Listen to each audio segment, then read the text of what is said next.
Assalamualaikum warahmatullahi wabarakatuh.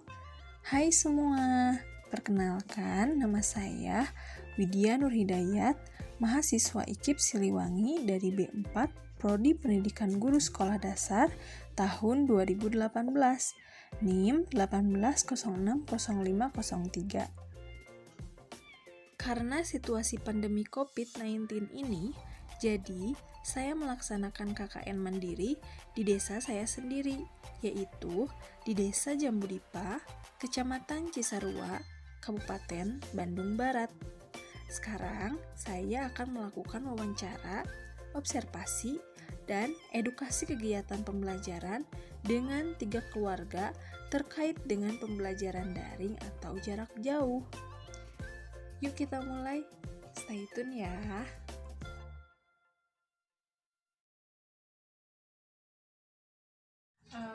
Mohon maaf Ibu mengganggu waktunya sebentar.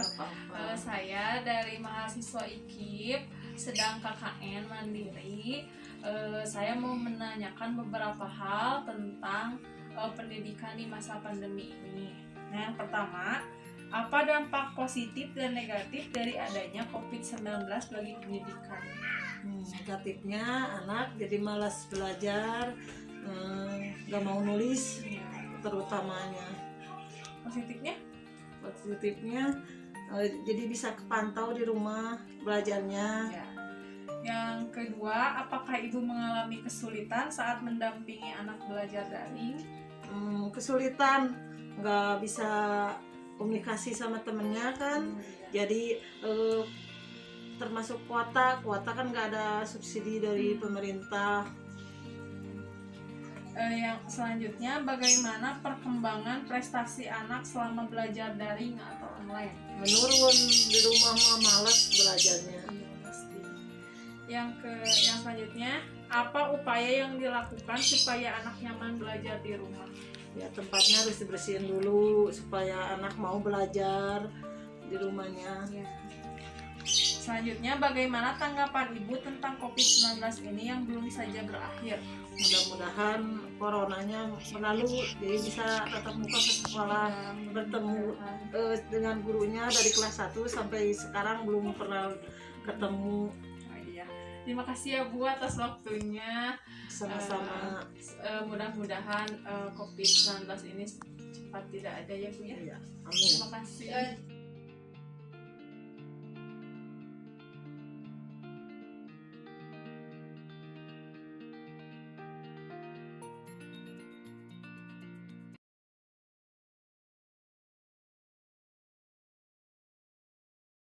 Mohon maaf mengganggu waktunya Teh.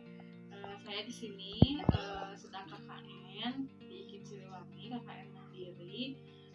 Saya mau menanyakan beberapa pertanyaan mengenai tentang pendidikan anak saat pandemi sekarang ya Teh. Nah, kita mulai saja. Yang pertama, apa dampak negatif dan positif dari adanya COVID-19 bagi pendidikan?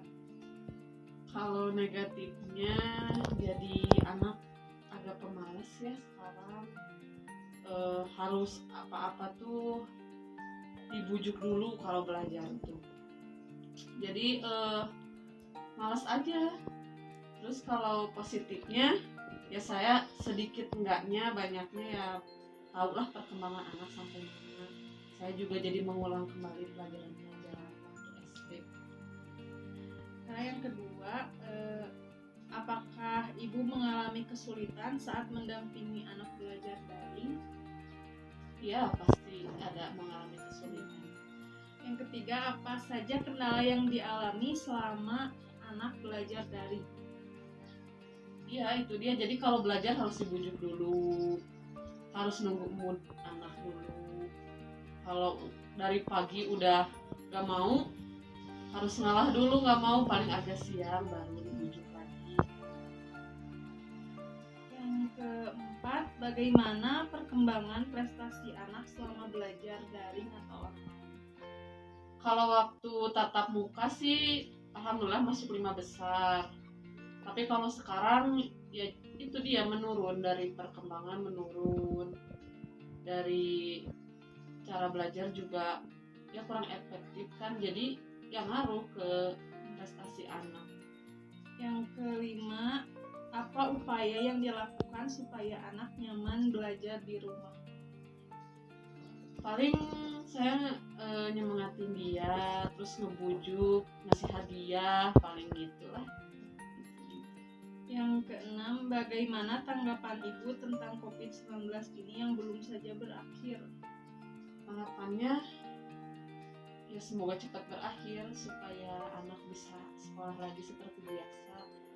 Soalnya ya karena daring ini kan jadi anak juga nggak takut ya sama orang tua. Kalau sama guru kan kalau belajar agak takut, jadi pasti rajin kalau tatap muka. Tapi kalau di rumah ya itu dia susah diajak ininya belajarnya. Ya semoga cepat berakhir lah. Terima kasih Ya, sama-sama. Terima kasih sudah Sama-sama. meluangkan waktu.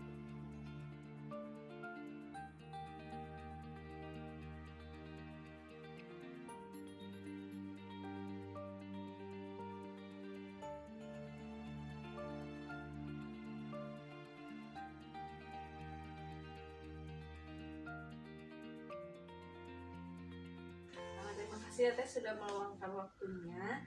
Saya mahasiswa IKIP Siliwangi. Saya sedang melaksanakan KKN Mandiri. Nanti akan ada beberapa pertanyaan terkait dengan pendidikan di masa pandemi ini. Yang pertama, apa dampak positif dan negatif dari adanya COVID-19 bagi pendidikan? Kalau menurut saya dampak positifnya itu jadi anak-anak belajar lebih terpantau oleh orang tua. Nah, kalau negatifnya itu anak cenderung kurang disiplin gitu dalam mengerjakan tugas. Yang kedua, apakah ibu mengalami kesulitan saat mendampingi anak belajar daring? Ada kesulitan. Apa saja kesulitan? Nah kan orang tua juga kan di samping untuk mengajarkan anak dan ada juga tugas-tugas yang lainnya harus diselesaikan gitu. Selanjutnya, bagaimana perkembangan prestasi anak selama belajar daring? Prestasinya yang mungkin dari segi nilai ada peningkatan ya, tapi takutnya nanti pas tatap muka karena metode pembelajaran yang dari ibu guru dan orang tua berbeda, nah pasti mempengaruhi. Yang selanjutnya, apa upaya yang dilakukan supaya anak nyaman belajar di rumah? Jangan terlalu memaksakan, tapi jangan juga dibiarkan gitu supaya anak lebih disiplin lagi gitu. Yang selanjutnya, bagaimana tanggapan Teteh tentang COVID-19 ini yang belum saja berakhir? Menurut kita para orang tua, janganlah kita membawa anak-anak kita berpergian dan tetap stay di rumah aja supaya bisa memutus rantai COVID ini ya, supaya anak-anak kita lebih cepat untuk tatap muka ke sekolah, ya paling itu aja. Terima kasih ya Teh atas waktunya.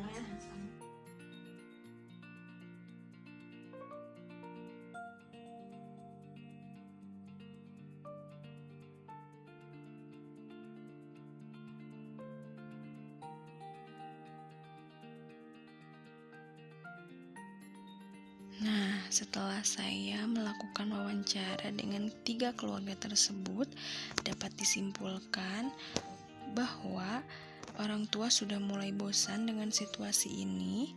Yang kedua, sangat berdampak buruk bagi perilaku anak. Contohnya, anak jadi kurang disiplin, lalu anak jadi pemalas, berleha-leha untuk mengerjakan tugas. Dan yang ketiga, orang tua harus lebih kreatif dalam membimbing anak, supaya anak tidak bosan saat belajar di rumah.